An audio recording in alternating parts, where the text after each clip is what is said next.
ایک لمحہ تمہیں ایسا بھی میسر ہونا چاہیے اپنے اوقات زندگی میں جس میں تمہارے اور تمہارے رب کے درمیان کوئی بھی نہ ہو۔ وَتَبَتَّلْ إِلَيْهِ تَبْتِيلًا، سب سے کٹ کے الگ تھلگ ہو کے بالکل یکسوئی کے ساتھ تم اپنی زندگی کے وہ لمحے اپنے رب کے ساتھ جوڑ دو۔ جس طرح ایک روایت میں فرمایا لی مع اللہ وقت لا یسعنی فیہ نبی مرسل ولا ملک مقرب، میرا اور میرے رب کا معاملہ کبھی ایسا ہوتا ہے درمیان میں نہ کوئی فرشتہ ہوتا ہے نہ کوئی رسول اور پیغمبر ہوتا ہے، وہاں میرا اور میرے رب کا ہی معاملہ ہوتا ہے۔ تو یہ یکسوئی کے لمحات ہیں، تو ہمیں بھی حضور علیہ الصلوۃ والسلام کے سینے سے نور لے کے اپنی زندگی میں کچھ ایسے اوقات مقرر کرنے چاہیے، اور وہ بہترین وقت میرے رب نے خود بیان فرمایا ناشیۃ اللیل ہے، وہ سحری کا وقت ہے، وہ رات کے لمحے ہیں، وہ پچھلے پہر کی مبارک گھڑیاں ہیں جب رحمتیں چھم چھم اتر رہی ہوتی ہیں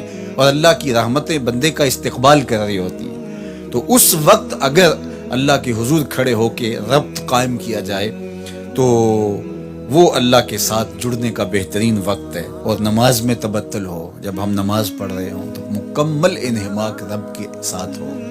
سیدنا علی المرتضیٰ رضی اللہ تعالیٰ عنہ کے بدن میں تیر لگا ہے اور وہ نماز میں مصروف ہیں اور تیر نکال لیا جاتا ہے، جب سلام پھرتا ہے تو پھر آپ کو پتہ چلتا ہے کہ یہ تو جو ہے وہ تیر تھا جو نکال لیا گیا۔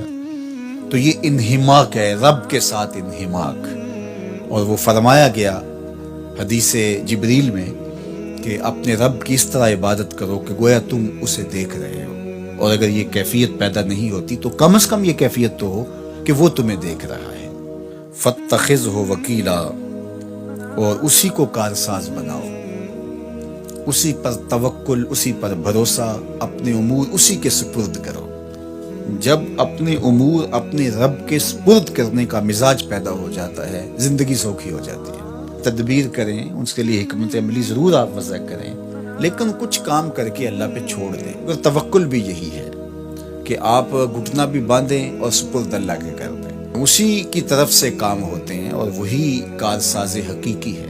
تو فرمایا کہ فاتخذہ وکیلا، اسی کو کارساز بنا لیجئے اور اسی پر اپنے کاموں کو چھوڑ دیجئے۔ جو کشتیاں اس کے نام پر ڈال دی گئیں وہ ڈوبتی نہیں ہیں، وہ منزل تک، ساحل تک پہنچتی ہیں۔ تو ہمارا تو اتنا ہی کام ہے کہ کشتی ڈال دی، لیکن اس کو پار لگانا تو اسی کا کام ہے۔ تو اسی لیے ہم سواری پر بیٹھتے ہوئے کہتے ہیں کہ مالک اس کو مسخر تو نے ہی کیا ہے ہمارے لیے، ہمارے میں طاقت تو نہیں تھی کہ اس کو مسخر کر سکتے، تو یہ اس کے کرم سے ہوتا ہے۔ تو وہ اگر چاہے تو کوئی مشکل نہیں ہوتی، تو اس لیے اپنے کاموں کا کارساز اسی کو بنایا جائے۔